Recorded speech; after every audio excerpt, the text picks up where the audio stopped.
तो आज हम बात करेंगे एक इलेक्ट्रिक डाइपोल के कोएक्सियल लाइन में किसी भी एक पॉइंट में बने हुए इलेक्ट्रिक फील्ड इंटेंसिटी के बारे में। तो जैसे कि हमें पता है इलेक्ट्रिक डाइपोल दो चार्जेस का अरेंजमेंट होता है, जिसमें कि एक चार्ज पॉजिटिव नेचर का होता है तो दूसरा चार्ज नेगेटिव नेचर का होता है, और दोनों का जो मैग्नीट्यूड होता है चार्जेस का वो मैग्नीट्यूड बिल्कुल बराबर होता है और उन दोनों के बीच एक सर्टेन डिस्टेंस होता है। तो हम इस सिस्टम को कहते हैं इलेक्ट्रिक डाइपोल। तो इस इलेक्ट्रिक डाइपोल के कारण जो इलेक्ट्रिक फील्ड इंटेंसिटी बनेगा इसके कोएक्सियल लाइन में, चलिए हम बात करेंगे इससे आगे कि कोएक्सियल लाइन क्या होता है। तो वहां जो इलेक्ट्रिक फील्ड इंटेंसिटी बनेगा उसके बारे में हम बात करेंगे, उसके मैग्नीट्यूड और उसके डायरेक्शन को हम पता लगाएंगे।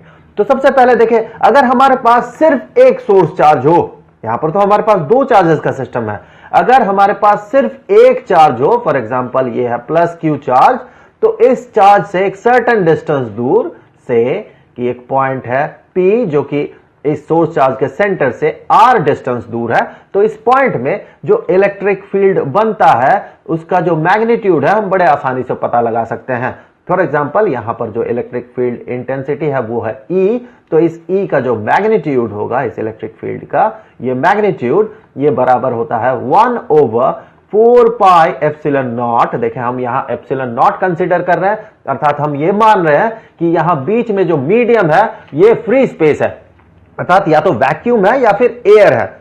हम एयर भी मान सकते हैं क्योंकि एयर का जो एब्सोल्यूट परमिटिविटी होता है वो वैक्यूम के एब्सोल्यूट परमिटिविटी, जिसे कि हम absolute permittivity of free space कहते हैं, उसके लगभग बराबर होता है, बहुत क्लोज होता है वो वैल्यू। तो हम इसे कंसीडर कर सकते हैं 1/4 पाई एप्सिलॉन नॉट जब यहां मीडियम एयर हो तब भी, into the source charge, the magnitude of source charge जो कि है Q divided by source charge के सेंटर से इस पॉइंट का जो डिस्टेंस है उसका स्क्वायर। तो ये तो बड़ा आसान सा इक्वेशन है, लेकिन यहां पर देखिए दो चार्जेस का एक सिस्टम है, तो कहीं भी जो इलेक्ट्रिक फील्ड बनेगा उसका इक्वेशन इतना सिंपल नहीं होगा, क्योंकि ये जो पॉजिटिव चार्ज है ये इलेक्ट्रिक फील्ड एक डायरेक्शन में बनाएगा, ये नेगेटिव चार्ज कुछ अलग ही डायरेक्शन में इलेक्ट्रिक फील्ड बनाएगा, और होगा ये उन दोनों इलेक्ट्रिक फील्ड के कारण एक नेट इलेक्ट्रिक फील्ड बनेगा। तो ये थोड़ा कॉम्प्लिकेटेड होता है, तो हम यही पता लगाएंगे। अब देखें कि ये कोएक्सियल लाइन क्या होता है। इस नेगेटिव चार्ज का एक्सिस कितने हो सकते हैं, ये हो गया इस नेगेटिव चार्ज का एक्सिस। इस नेगेटिव चार्ज का एक्सिस ऐसा भी हो सकता है, एक एक्सिस इस नेगेटिव चार्ज के सेंटर से ऐसे भी पास हो सकता है। अब देखिए पॉजिटिव चार्ज के लिए ये एक एक्सिस हो सकता है, इस तरह से ऐसे असंख्य एक्सिस हो सकते हैं।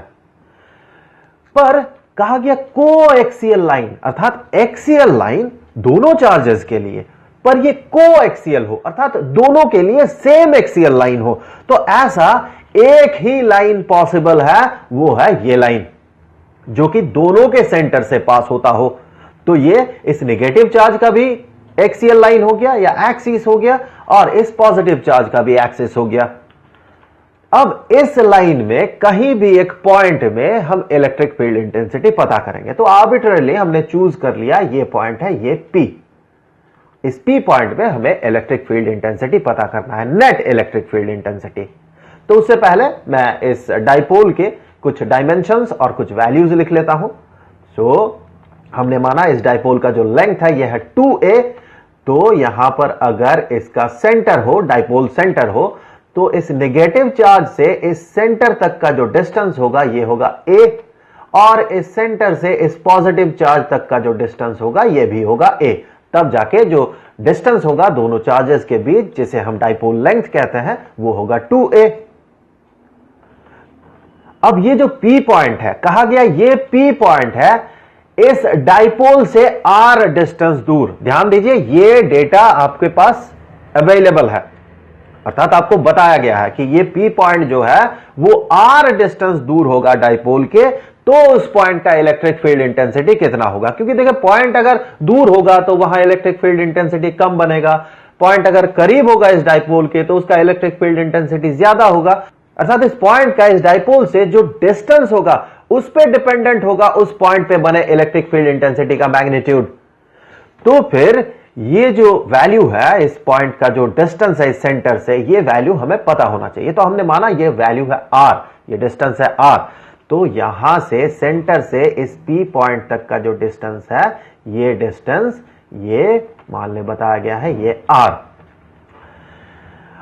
अब यहां पर देखिए, इस पॉजिटिव चार्ज के कारण इस P पॉइंट में एक इलेक्ट्रिक फील्ड बनेगा, इस नेगेटिव चार्ज के लिए भी एक इलेक्ट्रिक फील्ड बनेगा।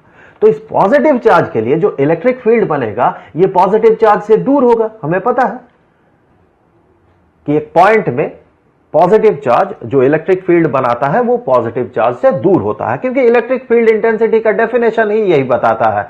किसी पॉइंट में आप इलेक्ट्रिक फील्ड इंटेंसिटी पता करना चाहते हैं तो वहां आपको एक यूनिट पॉजिटिव चार्ज रखना होगा, और उस यूनिट पॉजिटिव चार्ज में जो इलेक्ट्रोस्टैटिक फोर्स अप्लाई होगा उसी फोर्स का मैग्नीट्यूड न्यूमेरिकली बराबर होता है इलेक्ट्रिक फील्ड इंटेंसिटी के उस पॉइंट में, और उस फोर्स का जो डायरेक्शन होगा वही होगा इलेक्ट्रिक फील्ड इंटेंसिटी का डायरेक्शन। तो यहां पर अगर यूनिट पॉजिटिव चार्ज रखा जाए, यूनिट पॉजिटिव चार्ज, तो ये पॉजिटिव चार्ज तो उसे रिपेल करेगा, फंडामेंटल लॉ। तो इलेक्ट्रिक फील्ड इंटेंसिटी का डायरेक्शन अगर फोर्स के डायरेक्शन में ही हो, इलेक्ट्रोस्टैटिक फोर्स के डायरेक्शन में हो, और साथ ही साथ यहां पर एक यूनिट पॉजिटिव चार्ज रखा गया हो, तो फिर हम कह सकते हैं इलेक्ट्रिक फील्ड इंटेंसिटी का जो डायरेक्शन है ये पॉजिटिव चार्ज से दूर होगा। उसी तरह से जो नेगेटिव चार्ज है, ये जो फील्ड बनाएगा इलेक्ट्रिक फील्ड, वो नेगेटिव चार्ज के तरफ होगा। हमने माना ये जो फील्ड है जो कि पॉजिटिव चार्ज के कारण बन रहा है ये है E1, और जो नेगेटिव चार्ज के कारण बन रहा है ये इलेक्ट्रिक फील्ड है E2। देखिए, पॉजिटिव चार्ज करीब है P पॉइंट के और नेगेटिव चार्ज दूर है, तो पॉजिटिव चार्ज का इंफ्लुएंस इस P पॉइंट में ज्यादा पड़ेगा जब हम कंसीडर करते हैं इस पॉइंट को in the right hand side of the positive charge. तो ऐसे स्थिति में E1 का जो मैग्नीट्यूड होगा ये E2 के मैग्नीट्यूड से ज्यादा होगा। सो जो नेट इलेक्ट्रिक फील्ड होगा ये E1 के ही डायरेक्शन में होगा, और हमने माना जो नेट इलेक्ट्रिक फील्ड है ये है E। तो वेक्टर फॉर्म में हम कह सकते हैं कि E एज वेक्टर ये बराबर होगा E1 जो कि पॉजिटिव चार्ज के कारण बन रहा है इलेक्ट्रिक फील्ड, और E2 जो कि नेगेटिव चार्ज के कारण बन रहा है इलेक्ट्रिक फील्ड P पॉइंट में, इन दोनों का वेक्टर एडिशन।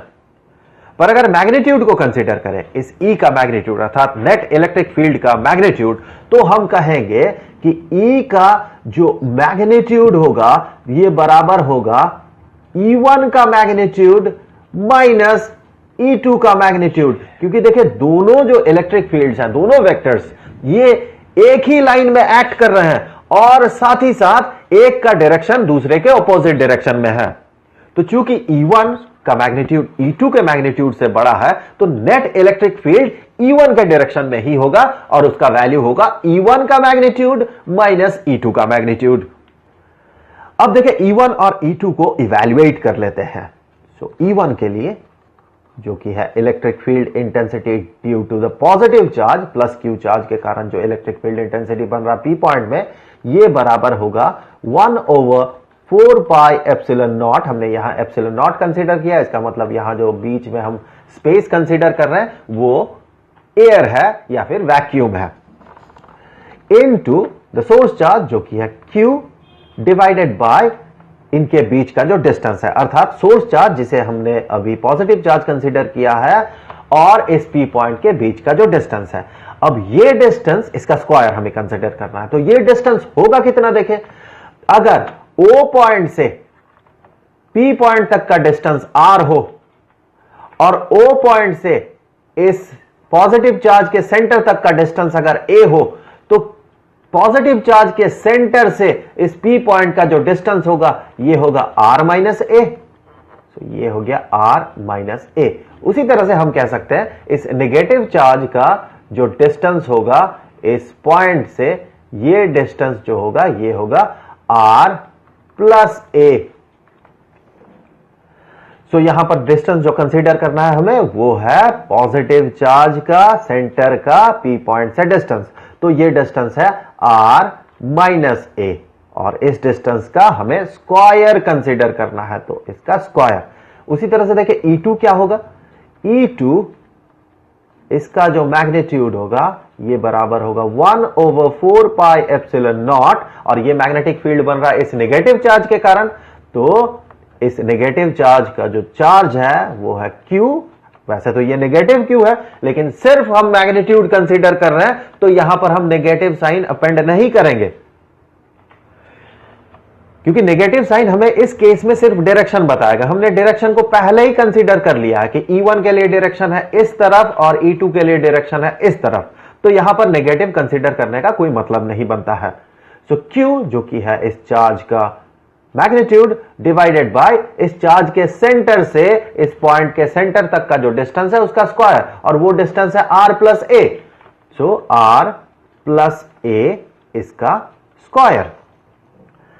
अब हमें E जो कि है नेट इलेक्ट्रिक फील्ड, उसका मैग्नीट्यूड पता करना है। तो नेट इलेक्ट्रिक फील्ड E इसका मैग्नीट्यूड जो कि है इस मैग्नीट्यूड और इस मैग्नीट्यूड का डिफरेंस, प्रिसाइजली कहें तो ये टर्म माइनस ये टर्म, तो यहां से हम कुछ टर्म्स कॉमन आउट कर सकते हैं। देखिए ये जो टर्म्स है ये दोनों में ही एग्जिस्ट कर रहा है, दोनों टर्म्स में ही एग्जिस्ट कर रहा है, तो दोनों एक्सप्रेशन में एग्जिस्ट कर रहा है। सो इसे हम कॉमन आउट कर सकते हैं, तो 1/4 pi epsilon not into Q, इसे हमने कर दिया कॉमन आउट। तो फर्स्ट एक्सप्रेशन से जो टर्म हमें मिलेगा वो होगा 1/r माइनस ए होल स्क्वायर्ड माइनस, यहां पर देखिए एक माइनस साइन है, तो माइनस 1/r प्लस ए होल स्क्वायर्ड, सो r प्लस ए होल स्क्वायर्ड। इससे आगे बढ़ते हुए हम कहेंगे ये बराबर 1/4 pi epsilon not into q into denominator को इवेल्युएट करते हैं। डिनोमिनेटर है r माइनस ए whole squared into r plus ए होल स्क्वायर्ड, और न्यूमिनेटर में बन जाएगा ये r प्लस ए whole squared minus r minus ए होल स्क्वायर्ड। इससे आगे बढ़े 1/4 pi epsilon not into q into denominator को इवेल्युएट करें तो देखिए क्या मिलेगा हमें। इस एक्सप्रेशन को हम ऐसे भी लिख सकते हैं r minus a into r plus ए इसका होल स्क्वायर्ड। क्योंकि देखिए हम कह सकते हैं कि अगर a squared into B squared रहे तो इसी को हम कह सकते हैं a इंटू बी इसका होल स्क्वायर्ड। और न्यूमरेटर को देखें, r plus A whole squared is equal to r squared plus A squared plus 2 into A into R. अब r माइनस ए होल स्क्वायर्ड ये होगा r squared plus A squared minus 2 into A into R. इस term को या इस expression को हमें negate करना है या सब्ट्रैक्ट करना है, तो सारे के सारे जो टर्म्स है वो टर्म्स निगेट हो जाएंगे। So minus R squared plus R squared बन गया minus R squared plus A squared बन गया माइनस ए स्क्वायर्ड, और माइनस 2ra ये बन गया प्लस 2ra या 2ar। सो न्यूमरेटर में देखिए ये प्लस आर स्क्वायर्ड और माइनस आर स्क्वायर्ड और प्लस ए स्क्वायर्ड और माइनस ए स्क्वायर्ड ये तो कैंसल्ड हो गया। अब इससे आगे बढ़ते हुए देखें हम कह सकते हैं कि जो इलेक्ट्रिक फील्ड इंटेंसिटी है इसका मैग्नीट्यूड ये बराबर होगा 1/4 pi epsilon not into q into denominator को देखें r minus a into r plus a, तो इसे हम कह सकते हैं r स्क्वायर्ड माइनस ए स्क्वायर्ड इसका होल स्क्वायर्ड, तो इसका होल स्क्वायर्ड। न्यूमरेटर में 2ar प्लस 2ar, तो ये बन गया 4ar। सो ये बन गया एक्सप्रेशन। अब इससे आगे इसी को हम कह सकते हैं 1/4 pi epsilon not into 2 into q into 2a into r। हमने इसे इस तरह से अरेंज किया, इसके पीछे कारण है, चलिए देखेंगे वो कारण क्या है। Divided by r squared minus a squared इसका होल स्क्वायर्ड। तो फिर हम कह सकते हैं ये इलेक्ट्रिक फील्ड इंटेंसिटी इसका मैग्नीट्यूड ये बन गया 1/4 pi epsilon not into 2 into यहां पर देखिए ये क्या है Q, अर्थात दोनों चार्जेस में से कोई एक चार्ज का मैग्नीट्यूड इंटू 2a, ये 2a है डाइपोल लेंथ, तो हम इसे कह सकते हैं इलेक्ट्रिक डाइपोल मोमेंट। सो इस डाइपोल का electric dipole moment into r divided by r squared minus a squared इसका होल स्क्वायर्ड। सो ये तो था इलेक्ट्रिक फील्ड इंटेंसिटी का मैग्नीट्यूड, इसका स्केलर फॉर्म। अब देखते हैं वेक्टर नोटेशन में हम इसे कैसे एक्सप्रेस करेंगे। तो वेक्टर नोटेशन के लिए सबसे पहले कुछ डायरेक्शन हमें अपेंड करना होगा यहां पर, क्योंकि ये तो है इस इलेक्ट्रिक फील्ड का मैग्नीट्यूड, ये इस पॉइंट में बना, इस पे एक डायरेक्शन हम अपेंड कर देंगे तो ये बन जाएगा उस इलेक्ट्रिक फील्ड का मैग्नीट्यूड के साथ साथ डायरेक्शन, तो वो इलेक्ट्रिक फील्ड बन जाएगा एज वेक्टर। तो यहां डायरेक्शन हमें अपेंड करना है। तो देखिए इलेक्ट्रिक फील्ड का डायरेक्शन, नेट इलेक्ट्रिक फील्ड का डायरेक्शन किधर होगा? अगर हम इस डाइपोल से राइट हैंड साइड में कंसीडर करते हैं उस पॉइंट को, तो देखिए इलेक्ट्रिक फील्ड का डायरेक्शन किधर होगा? किसी भी पॉइंट में देखें, चाहे पॉइंट यहां हो या यहां हो, अगर राइट साइड में देखते हैं इस डाइपोल के, तो वहां पर पॉजिटिव चार्ज का इफेक्ट ज्यादा होगा, नेगेटिव चार्ज का इफेक्ट कम होगा। तो पॉजिटिव चार्ज उसे रिपेल ज्यादा करेगा या फिर अपने से दूर बनाएगा इलेक्ट्रिक फील्ड को, तो इलेक्ट्रिक फील्ड हमेशा डाइपोल से दूर होगा। तो इलेक्ट्रिक फील्ड हमेशा डाइपोल से दूर अर्थात towards the right hand side होगा।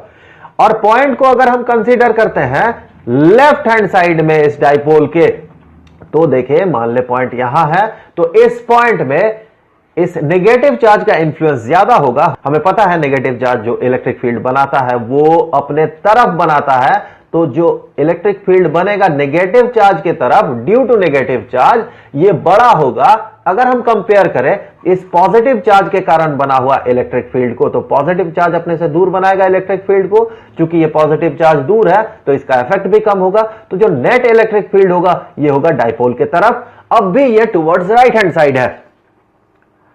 चाहे आप लेफ्ट हैंड साइड में कंसीडर करें डाइपोल के या राइट हैंड साइड में कंसीडर करें डाइपोल के, उसका जो डायरेक्शन है उस इलेक्ट्रिक फील्ड का, वो डायरेक्शन ये डेफिनेट है, और वो डायरेक्शन बिल्कुल बराबर है इस इलेक्ट्रिक डाइपोल मोमेंट के डायरेक्शन के। क्योंकि इलेक्ट्रिक डाइपोल मोमेंट का जब डायरेक्शन हम कंसीडर करते हैं तो हम कंसीडर करते हैं from negative charge to the positive charge. तो अगर हम यहां पर इस डाइपोल मोमेंट का डायरेक्शन को कंसीडर कर ले तो हमें इलेक्ट्रिक फील्ड का वेक्टर फॉर्म मिल जाएगा। तो हम कह सकते हैं कि एज वेक्टर ये इलेक्ट्रिक फील्ड ये बराबर होगा, इसका मैग्नीट्यूड को मैं पहले लिख लेता हूं, 1/4 pi epsilon not into 2 into dipole moment of this electric dipole into r divided by r squared minus A squared. ये तो हो गया इसका मैग्नीट्यूड। अब इसे डायरेक्शन देना है, तो देखिए अगर इलेक्ट्रिक फील्ड का डायरेक्शन और इस इलेक्ट्रिक डाइपोल के डाइपोल मोमेंट का डायरेक्शन अगर बराबर हो तो इस डाइपोल मोमेंट को ही बना दीजिए वेक्टर। तो इसे मिल गया एक डायरेक्शन, जो डायरेक्शन एग्जैक्टली बराबर है इस इलेक्ट्रिक फील्ड के डायरेक्शन के। तो ये हो गया वेक्टर नोटेशन में इलेक्ट्रिक फील्ड, जब हम इलेक्ट्रिक फील्ड पता कर रहे हैं किसी भी एक पॉइंट में एक इलेक्ट्रिक डाइपोल के कोएक्सियल लाइन में। अब हम एक स्पेशल केस कंसीडर करेंगे। ये स्पेशल केस है कि जब ये जो R है ये काफी बड़ा हो A से। कहने का मतलब ये है कि ये जो डिस्टेंस है उस पॉइंट का, जिस पॉइंट में हम इलेक्ट्रिक फील्ड पता कर रहे हैं, वो डिस्टेंस इस डाइपोल लेंथ के कंपैरिजन में काफी बड़ा हो। डाइपोल लेंथ क्या है? डाइपोल लेंथ 2a है। तो अगर r अर्थात वो डिस्टेंस, पॉइंट का डिस्टेंस डाइपोल से, ये a से काफी काफी ज्यादा बड़ा हो, तो फिर हम कह सकते हैं ये इसके डाइपोल लेंथ से भी काफी ज्यादा बड़ा है। तो ऐसे स्पेशल केस में देखिए क्या होगा, इस तरह के सिचुएशन में हम करते क्या है कि यहां पर देखिए जो a स्क्वायर्ड है जो कि r स्क्वायर्ड से सब्ट्रैक्टेड है, चूंकि r a से काफी बड़ा है तो r स्क्वायर्ड a स्क्वायर्ड से और ज्यादा बड़ा होगा। तो इस तरह के सिचुएशन में चूंकि a स्क्वायर्ड सब्ट्रैक्टेड है तो हम इसे इग्नोर कर सकते हैं या नेग्लेक्ट कर सकते हैं। अगर बहुत छोटा टर्म एक बहुत बड़े टर्म के साथ जुड़ा हुआ रहे, एडेड रहे या फिर उससे घटाया हुआ रहे अर्थात सब्ट्रैक्टेड रहे, तो हम उसे इग्नोर कर सकते हैं, नेग्लेक्ट कर सकते हैं। लेकिन अगर वो मल्टीप्लाइड रहे तो ध्यान रखें हम उसे नेग्लेक्ट नहीं कर सकते हैं। फॉर एग्जाम्पल 1 करोड़, उसके साथ आप एक जोड़े एक घटाएं, ज्यादा फर्क नहीं पड़ता है, एक बहुत छोटा टर्म है। या फिर 0.0001 उसे जोड़े या घटाएं, कोई फर्क नहीं पड़ता है। मतलब फर्क तो पड़ता है, बहुत कम पड़ता है, नेग्लिजिबल फर्क पड़ता है, तो हम उसे इग्नोर कर सकते हैं। लेकिन वही अगर मान ले 1 करोड़, इसके साथ हम मल्टीप्लाई कर देते हैं 0.01 को, तो देखिए ये 1 करोड़ मल्टीप्लाइड विथ 0.01 ये बन जाएगा 1 लाख। सो 10 टू द पावर 7 ये बन गया 10 टू द पावर 5। तो बहुत छोटा टर्म जब बड़े टर्म के साथ मल्टीप्लाइड या डिवाइडेड होता है तो हम उसे नेग्लेक्ट नहीं करते हैं, लेकिन एडेड या सब्ट्रैक्टेड रहे तो हम उसे नेग्लेक्ट कर देते हैं। तो हम यहां पर ए स्क्वायर्ड को नेग्लेक्ट कर देंगे। तो फिर हम कह सकते हैं कि यहां जो इलेक्ट्रिक फील्ड बनेगा, इसका जो मैग्नीट्यूड होगा ये बराबर होगा 1/4 पाई एप्सिलॉन नॉट, ये स्पेशल केस है जब r a से काफी बड़ा है, into 2 into p into r, यहां पर हम वेक्टर कंसीडर नहीं करेंगे क्योंकि सिर्फ मैग्नीट्यूड हम कंसीडर कर रहे हैं, डिवाइडेड बाय, यहां पर एक स्क्वायर होता, मैं यहां स्क्वायर मिस कर गया था, divided by r squared minus a squared, तो हमें लिखना नहीं है, उसे नेग्लेक्ट करना है, टू द पावर 2 ये स्क्वायर। तो इसी को हम कह सकते हैं कि इलेक्ट्रिक फील्ड का जो मैग्नीट्यूड बन रहा है ये बनेगा 1/4 pi epsilon not into 2 into p divided by, यहां देखें r स्क्वायर्ड का होल स्क्वायर्ड, ये बनेगा r टू द पावर 4 और न्यूमरेटर में है r, तो न्यूमरेटर का r डिनोमिनेटर के एक r को कैंसिल करेगा और डिनोमिनेटर में बचा हुआ रहेगा r टू द पावर 3। तो ये है इलेक्ट्रिक फील्ड इंटेंसिटी एक इलेक्ट्रिक डाइपोल के कोएक्सियल लाइन में किसी भी एक पॉइंट में, जब उस पॉइंट का डिस्टेंस इस डाइपोल से ये काफी ज्यादा बड़ा हो इस डाइपोल लेंथ के रेस्पेक्ट में।